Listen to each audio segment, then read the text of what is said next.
is 12 rupees on 88 schools. Usage again less than 10%. Next thing we felt was that for localization purposes, you see, in science and maths, a child perceives and conceives a concept only in the language in which the child flies kites, which is normally the mother tongue. So we felt that whatever we make should be able to play in the bilingual format. I'll give you a small sample of what we mean.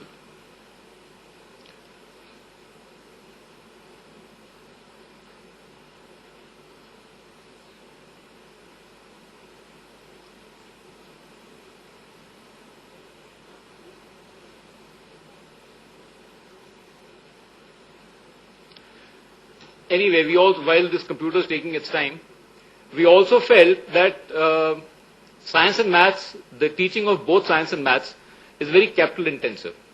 It's capital intensive because you need equipment for libraries. No matter how deep your pockets are, there's a limit to the amount of equipment which you can supply to a school. There's a limit to the amount of equipment that a school can keep maintaining in working order. There's a simple piece of equipment called the ripple tank. I want to share with you that Delhi and north of Delhi, there are only 2 schools and none in Delhi which have this simple experiment called ripple tank. Similarly, in chemistry, you have labs. I mean, we all know the problems of India. You have one school classroom, one room class schools. You have labs which don't have equipment. You have labs which have equipment but don't have the supplies. And even if you have all 3, when you put a child into a chemistry lab, the child needs supervision because acids are involved there. So we felt that every experiment which is mentioned in the textbook should also be illustrated in this correct form. Then we felt, every school has got a skeleton. Now most of the schools treat it as a bhoot in India, lying in one corner of the school. No one wants to see it. We felt that whatever is there in biology, the picture should be correct and the depiction should be state of the art. Let me have another try at the bilingual one. Okay, it didn't work. I'll give you a simple example of what I meant to say.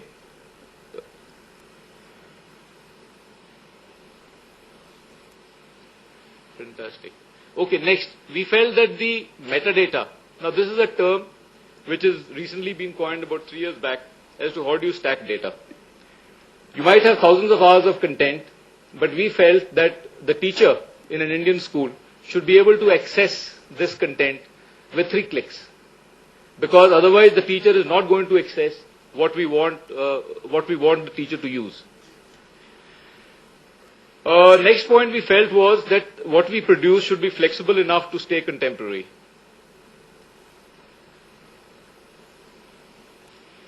Otherwise, why should anyone buy anything which is dated and not contemporary? So we felt and we feel that we've been able to stand the test of time.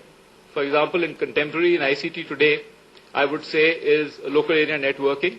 That's one capacity which is available to a school which is totally underutilized.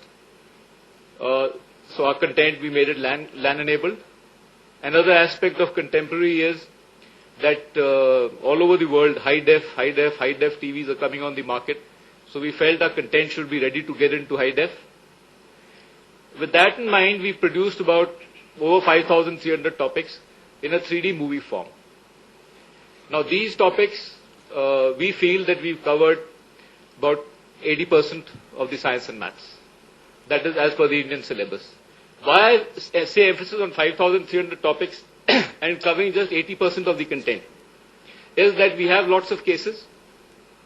We have governments being happy. We have institutional bodies being happy.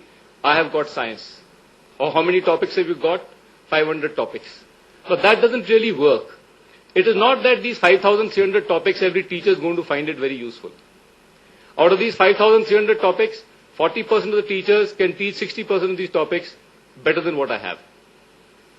But how it helps a teacher is that it is the other 40%, which the teacher can't teach, which the teacher cannot cover adequately, it helps the teacher teach them faster.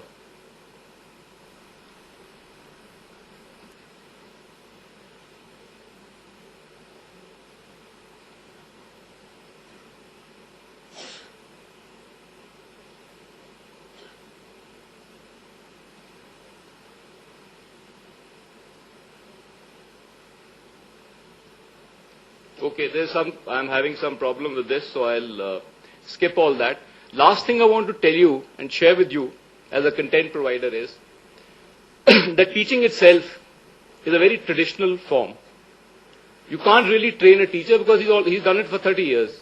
You try and tell him you innovate something, he says, what are you telling me? You don't even know what teaching is. To an extent, he's right.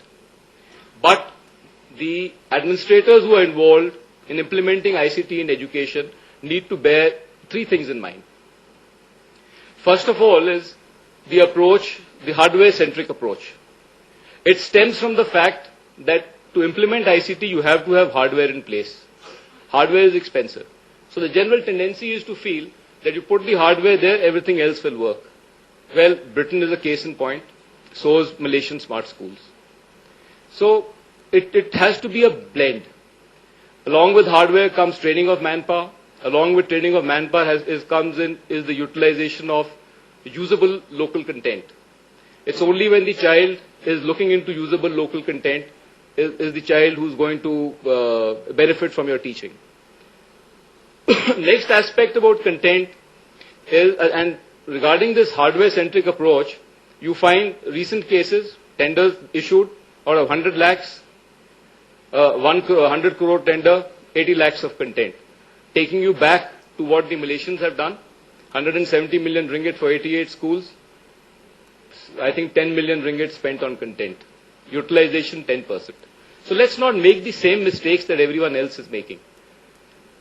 Another aspect about content we find is that people are very keen to look for free content. There's nothing free, ladies and gentlemen, including the dinner which we're going to have after this. Jesse has carried out a research. The smart school movement started off in 98. In 2006, they published a result that there is no usable free content available free. No quality free content available anywhere in the market. Next issue is that the state governments tend to ignore the issue of IPR. They take IPR for granted. Every state government wants the IPR. Why? Do you want to go and sell that content in Mongolia? That you want the IPR in Punjab? It doesn't work that way. They really don't need it. But they feel that they must have the IPR. You see, content has to be delinked from the tender control. Content has to be based on evaluation. The selection of content needs to be based on evaluation. And the last thing which I want to put across to all of you and to any administrators who are here in a position of decision making is the issue that whether you want to follow or you want to adopt cutting edge technologies at the initial stage. The computer hardware market, 95% of the computers in the world are obsolete, including this one on which I'm trying to play my presentation. Intel has come out with 3 processors in 6 months in the last year. They have done that for a reason because they are following the games industry, the video game industry. The video game industry is following the child of today. And now, why is the video game industry following the child of today? They are not going to share their vision with us. They want us to buy the obsolete computers which are available on the market. They want to dump their monitors with us in India. They want to dump their obsolete machines to us. They will not tell us that that is their vision. It is for us to perceive that vision. A giant like Walt Disney cartoons did not see the writing on the wall. And the children of the world have forced their 2D cartoon division to close down. And they've restarted again by trying to set up a 3D animation studio. They realized they cannot be off the market. You see, I grew up on Woody Allen. They realized that you can't have generations. 4 years have gone by without any 3D animation on Woody Allen coming on the market. So now they're outsourcing work to a Bombay studio till they can build up their studio which they're trying to make in Bangalore. Now that is the future of the market. It's not correct for us, you and me, to say. You see, in education we make that same mistake as we do in parenting. We try to tell the child, I know that you need this. Child may need something totally different from what you are perceiving. And I'm telling you that the market forces are dictating. The child is going the 3D way. The 3D is the only thing which can engage a child. So I suggest that all of us in education and in decision making, realize that sooner or later we have to go in for 3D content. Thank you very much.